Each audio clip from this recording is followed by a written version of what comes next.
It's interesting to talk about methods of practice. I don't know if you had that in mind. That's perfect. But methods of practice and, styles of studying music. Let's talk about... It's unusual in an interview situation. It's not something that we pianists talk about, I think, that much. Because it's generally a private activity, isn't it? It is a very private activity. And in teaching, of course, one has to express some of this and have communication with the student. so what are the practicing methods that you use? The word method, of course, is always a difficult word in a way. It's a isn't dangerous word, too. Yeah. Because very often in the past it's implied very rigid application of rules that have to be followed. And in a way, a method becomes a Bible. Mm-hmm. One becomes rigid to the way of working instead of going on with perhaps new territory. Mm-hmm. When you start your practicing day, let's say, do you practice every day? Not necessarily, no. Especially when on the road, I don't tend to practice all that much. You're not compulsive at all about it? Not at all, no. Fantastic. Oh, No, in fact, my attitude reflects something more of a choice. Even though I tend to practice every day as it works out, it's more from a daily choice. Mhm. Self-renewing kind of thing, rather than, a guilt-ridden approach where if I don't practice, I'll feel bad about it. I should have practiced. Mm-hmm. Did you ever have that feeling? Oh, sure. You grew up with that feeling. So many pianists do. Yeah, and it creeps in there easily, too. Mm-hmm. Because it's, very often one feels anxious about performances or Mm-hmm. certain things that are coming up. I think that in a way, being a musician and a pianist especially, I think, is one of the most difficult things one can do. Because there's no doubt about it, you just have to keep at it. You can't just will the work to come. When you're playing a Messiaen work, there's a lot of notes there. Mm-hmm. So, Mm-hmm. And at times I felt that there's a certain amount that needs to be done daily. Somewhat like a ballet dancer, maybe, to keep in shape. But I at the same time, I question that. uh-huh. I mean, a couple of years ago, I would have thought that, definitely. And in fact, I had a whole set of,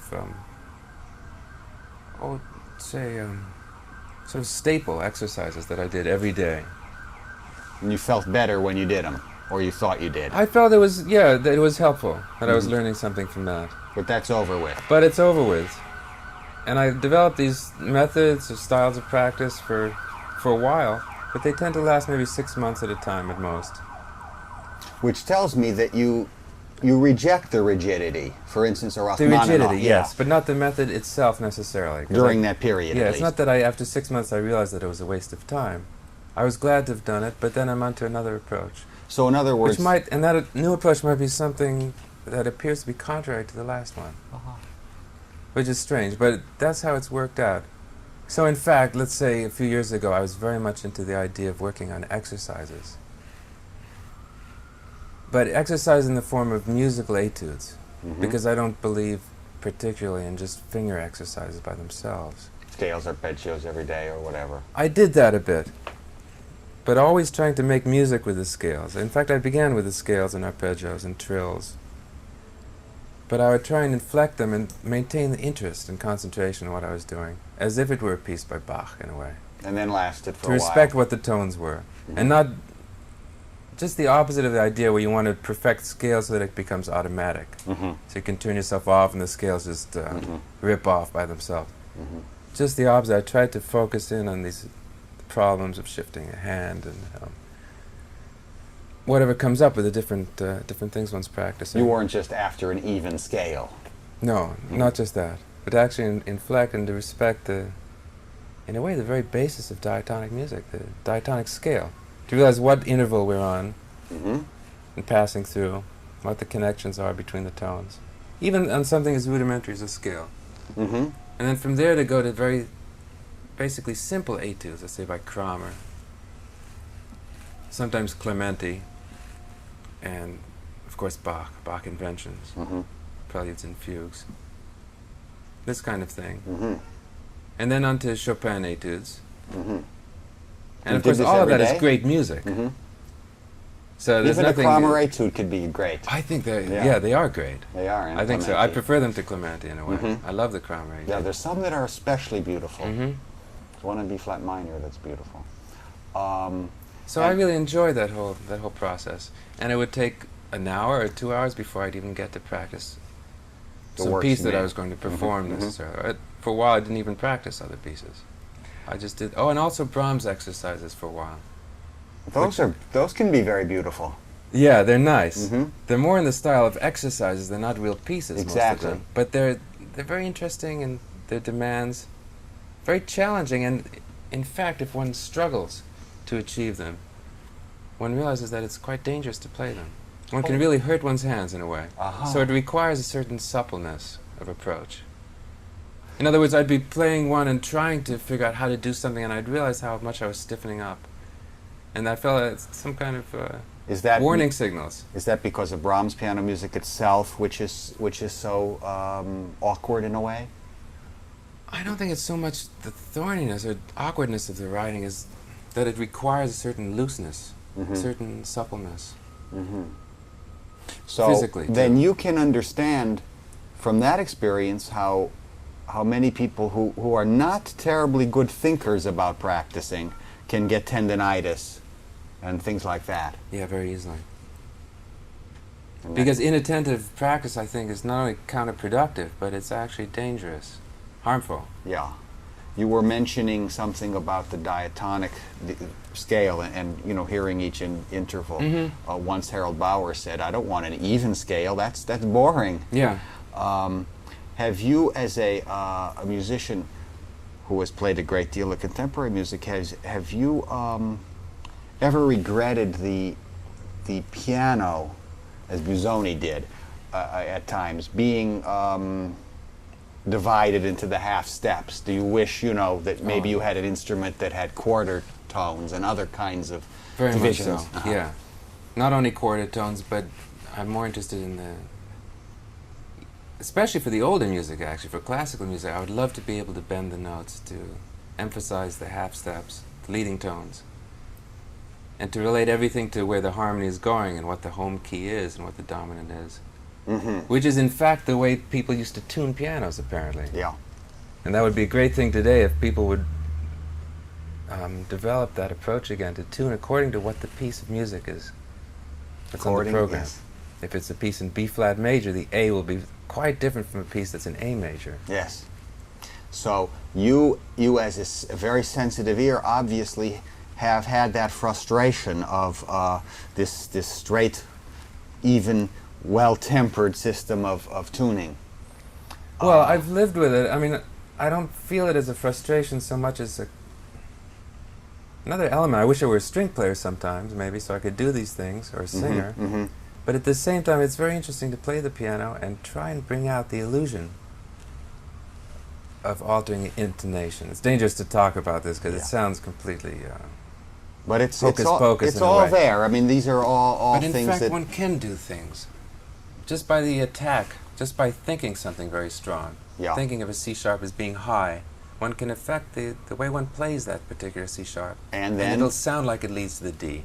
So one can D certainly sharp. then dream a sound that they want too, and more chances of it coming out if you're really hearing it inside and wanting it. Well, I think that's maybe the biggest thing of all, is just to think things very clearly, and then it'll come out somehow. It's hard to think clearly, though, isn't it? Well, it takes time. It takes it's a discipline, I guess. Yeah. That's why I found it refreshing in those days to start with something very simple as a scale, and then very simple pieces where one wasn't involved with the overcomplicatedness of very developed sonata, let's say, or concerto, but just limited oneself to a short 50-second or 2-minute etude, to concentrate on the different problems and try and just focus in on those few things, try and do some simple things well to begin with. You are not necessarily then as interested in the finished product that you have to play as in the creative aspects of the practicing sessions. Absolutely. Yeah. Yeah, that's where I have my greatest enthusiasm, really, is in the practice and the study of the music. So many are goal-oriented. Well, now I must play this Prokofiev concerto, and I will work my guts out to get it. And it's almost like an athletic approach instead of this. Because what's interesting is you say, well, you will then, after the 6 months, leave that kind of practicing, and a new one will form, which is telling me that your musical life is a personal one. It's not necessarily the public end result. Yeah, that's true. That's the starting point for me. And the thing that carries me through the whole thing is the personal relationship with the music. Yeah. And that's why I go on all kinds of trips, in a way. With certain composers, I'll concentrate on one composer for a year or a few years. It's not so much a matter of figuring out who to concentrate on next, but just really developing a genuine relationship, personally, with a certain kind of music, certain composer's music, and then just getting involved with that. And in the process of studying the music, might as well play it for other people too. That's natural. Yes. Yeah, I'm not disregarding that entirely, but the starting point is really a personal thing.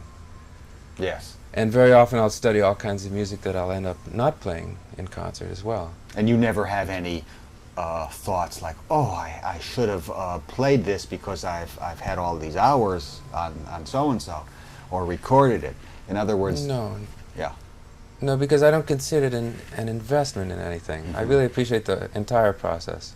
Yeah. I love to practice, I love to rehearse. And, of course, you also don't even have to practice that day. Glenn Gould, for instance, did not practice, he said, for a month at a time or more. Is this again in our mind that perhaps we think we have to compulsively keep the fingers going at all? You know, someone will come in, it's cold outside, and they'll say, I can't play, my fingers are cold. But really they can. I mean... Yeah, there's something to that. It's risky to espouse that philosophy, because then one can just let things go to a degree where one figures that it doesn't matter one way or the other, and one loses all sense of discipline. But I believe that discipline is mainly in the mind, really. Mainly in the mind. Yeah, I mean, I believe in practice, of course. Yeah. But not obsessive 8 hours a day of just hammering away without even noticing what's happening. Which one? Well, think of the people, though, that are trained like this. I was once told that Rachmaninoff, for instance, being a product of a tense conservatory training, here is this phenomenal talent. Every day, though, he was so rigid that he'd have to practice scales and arpeggios for an hour and a half before he'd and even... very slowly. Right. Now, wasn't this in his mind? I mean, what a waste of time for someone like that. An hour and a half? It would seem to me that he'd rather have read a book or whatever. Now, I know that there are times when I would rather than practice, I would rather take a walk or read a book or something. Is there ever that resentment? You've given so many hours to the piano, even though you're not compulsive. Well, there's not that much resentment, because it's more of a choice. When I practice, it's because I want to. Yeah. And I think that one's attitude has a lot to do with how much one gets out of the scale practice, even if it's just scales for an hour and a half. Exactly. I think if one's really focusing one's mind on what one's doing, it's very worthwhile. It's a wonderful It can be thing. very interesting. Yeah. It's a wonderful And personally, thing. I don't know, practice is a very peaceful way to spend the day, I think. It's a well, But as soon as it becomes an annoyance, yeah. or if I feel like my mind is straying from the music and what's going on and just becoming semi-automatic, then I'll stop. You and will I stop. feel that that's part of the discipline, is to know when to stop. Yeah. I'm going to read, I've a few things here, so if I'm reading and I'm not listening, believe me, I am listening. But this had come to me recently. I was reading this memoir by Margaret Anderson, who was the editor of the Little Review, and she was the first to publish Joyce or whatever, and she loved the piano. She knew pianists, and in her memoirs... She gave money to Joyce, I think? I think so, and she came from Chicago, and she always played the piano. She knew Antile, and she knew many pianists and so forth. She lived in Paris, and she was saying that most criticism is largely reporting. Critics tell you how the music was written and how it was played, the degree of virtuosity, the golden tone and so forth, steel fingers, all of which, she says, you can hear for yourself. But what interested her is they never speculate on what she calls the under-knowledge of what is going on. And this, again, may be some hocus pocus, too, that doesn't work with abstract, instrumental music. But she was interested in why one pianist's being makes his playing deeper, or more sensitive, more alluring, more savage, more desolate, or more reverent than another's. And for instance, she loved passionately Della Rocha's performances of the Goyescas, and she never knew her, but she felt that Della Rocha and her art must have an identical nobility. Is this a romantic concept, or and it's a big kind of thought, because there's so many possible directions, but it is something I would like to just discuss for a second. How can you play a phrase that's lighthearted, let's say, and someone else take that same phrase and there's a tinge of despair in it? And what I'm getting at in this roundabout way is, does this personal information about the person come out in the playing? We don't talk about it much because we're very big into being servile to the composer's intention and the sacredness of the text, and the composer's the big deal and so forth. Which I believe in, by the way. Okay, and this is what I... Yeah, but at the same time, it seems like everything we do is somehow an expression of who we are. And one can't get away from that. Performer can't distance himself, not with any benefit anyway, from the music that he's playing. He's part of it. There's a certain merging going on. It's an interesting question, because you're dealing with expression. An actor generally has to take up one role, be one person, with certain characteristics. Even if they're conflicting characteristics, you can narrow them down to a few. Yes. In the role in a certain play. And he's got to become that person, one person. It seems like a musician has to deal with ever-changing emotions and all kinds of things that can't even be necessarily conceptualized verbally. Sometimes they're in some other realm. They're not necessarily absolute correlation to being in love or being angry, or those things might be in there, but there might be other things as well that are not so readily explained in words. And one has to be so supple in a way to pick up on these feelings, to allow these feelings to be expressed from the composer, from the music, through one. Okay, somehow carrying one's own being along with it. And a being which is ever-changing. Today you're unhappy. Yesterday you were in love. Tomorrow you're bored. Yeah, so those are possible barriers to what's being expressed in the music as well.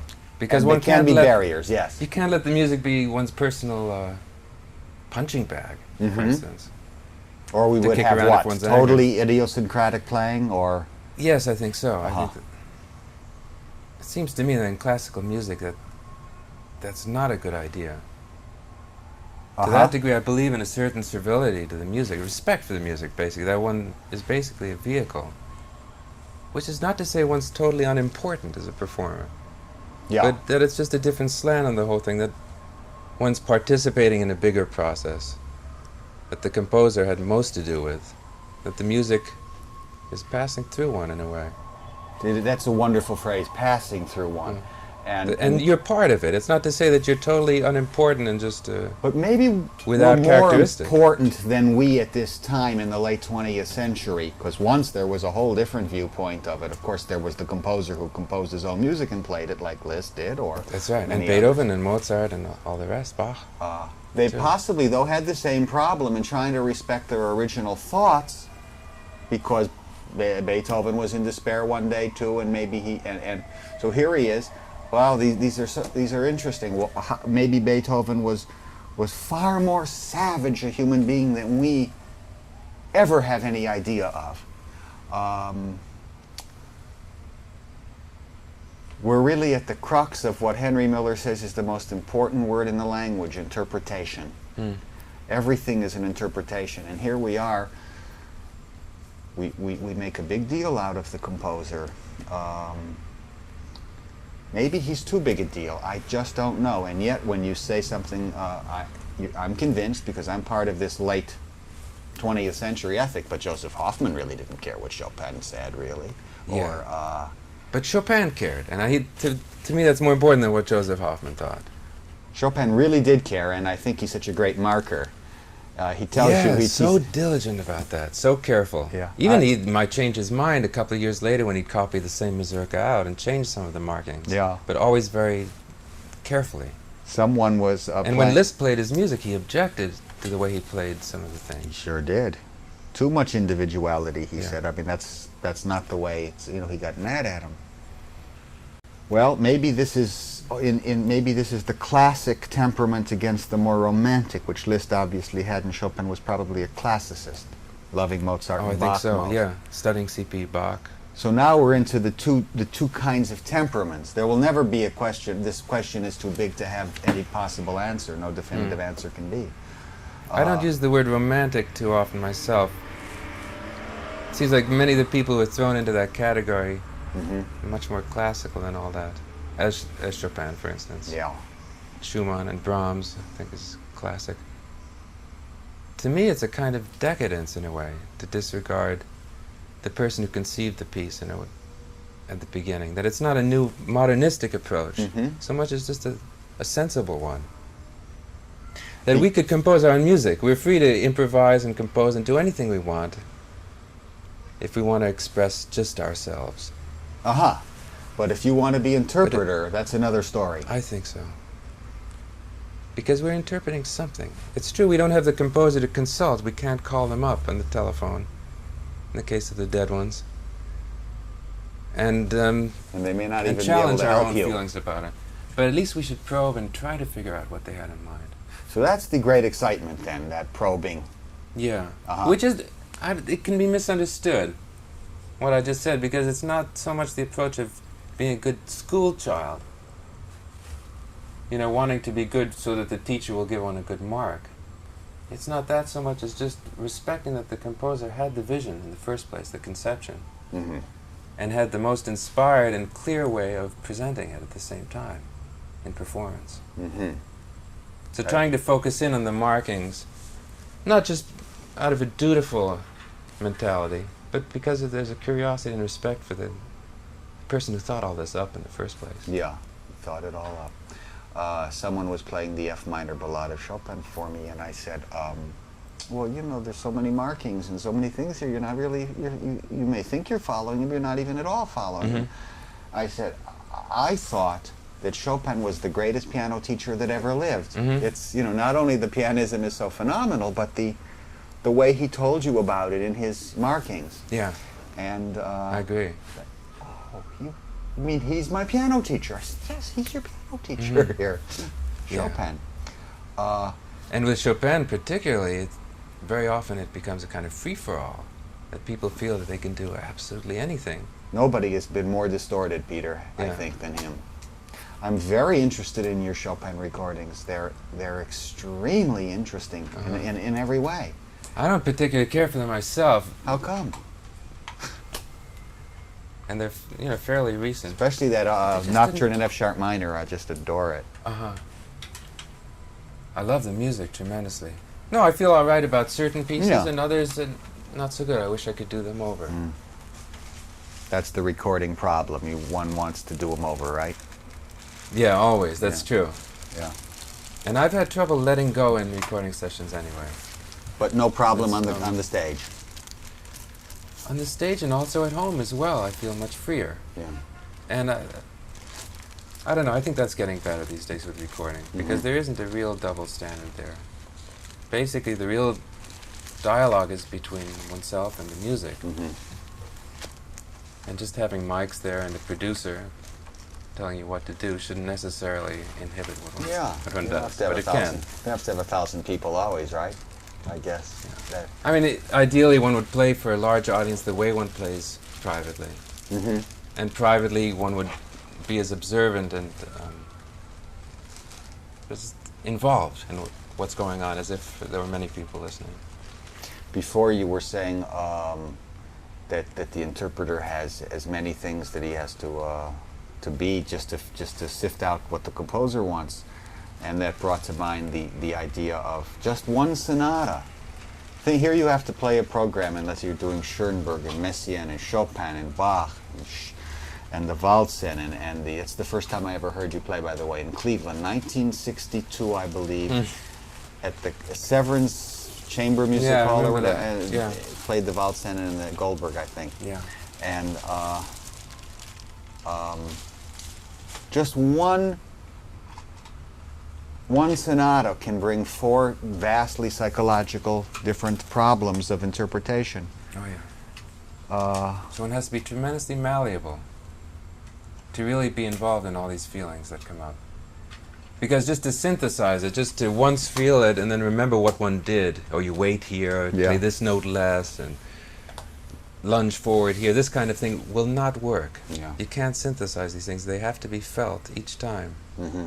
Which is part of the discipline. It's interesting that one has to... Would you have ever wanted to be other than a musician? Did you ever think of being a baseball player, a bullfighter, a mathematician? No, I've always wanted to be a musician. Not a piano player particularly, but something. I used to compose quite a bit. Now, obviously, you had you had the background in many ways to be a musician. Did that? That's always a delicate position. My brother has a child, and I say, oh, there's no background. It'll never be a musician. And then I say, oh, but I don't want to push it on the person either. They may end up hating it. You could hate it, or you could love it. It's almost like a toss-up in a way, isn't it? Life is a matter of that in so many ways, I think. You could have hated it. You could have never wanted to practice. You could have never thought of music, your practicing sessions as meditative things. Yeah, that could have happened, I suppose. But on some level, I felt that my background was some kind of inspiration. That I somehow... it's difficult to explain. But my father's a pianist. Grandfather was a violinist and composer, and his brother was a conductor. His other brother was a cellist, and it goes back several generations. But at least I knew the Bushes, and I heard many of their friends, Toscanini and Horshovsky, and it was all there wonderful for you. Musicians, even at a very early age, without being particularly impressed in more external aspects of it. The sounds of their music making came through. I think I picked up some feeling, being inspired and loving music from that. Now, what about the young children that grow up in homes without it? I don't know how I came to music. There was no music around. There was nothing. I mean, not even whistling. That's interesting. And you know, the first minute I ever heard music, and it wasn't even until 9 years old. Think of how late that was. It was like it just gripped my body. So I say, how can I make this? I have no children, so how can I make this niece love music? You know, and I've just decided I can't. Just let it alone. Maybe she'll come to it somehow. Maybe there's a little ability in the genes. Yeah. I don't know. Yeah, you never know these things. That's why I say it's all a toss-up. And some of my experiences, too, I remember being gripped by certain things. Age, same thing, 9 and 10 and 11. Fifth Brandenburg Concerto is unforgettable, really. What an experience that was. I was, 10, turning pages for my dad. It could have been... I don't know what it's due to. It's the music itself, I'm sure. Now, did they push you into saying, now you'll be a pianist or something? No, just the opposite. Just the opposite. That may well be. Which might have been one of the things that helped me, actually. There was a actual discouragement on the part of my parents. Bach's children woke up on the first day of their life. Was it, did they have this genetic genius only, or did they just, the moment they got up, their ears were hearing this great man play? It's all so fascinating. Again, we can't solve this one. I mean, and there's certainly no right way of educating a child musically, is there? No, I don't think so. No. There's certain keys, I think, and maybe some of them are somewhat neglected these days in terms of just musical education, learning counterpoint and harmony. People are neglecting those things. I think so, yeah. They can't compose. I mean, at most, some of them just learn it because they have to, because it's required in the school they're going to. Yeah. Maybe in the last 2 years that they're going to that school, just to be able to get their degree. They'll put up with that. Mm-hmm. But in the way it was taught in the time of Bach and Mozart, and Chopin as well, up to Chopin, I would say. And then maybe it started to degenerate. Now, I think at that time, one of the first things one learns are the principles of voice leading, and counterpoint, and harmony. So you had all of this naturally. It wasn't... I didn't have such a great training myself, no. But afterwards, I picked some of that up and tried to make up for it. Mm-hmm.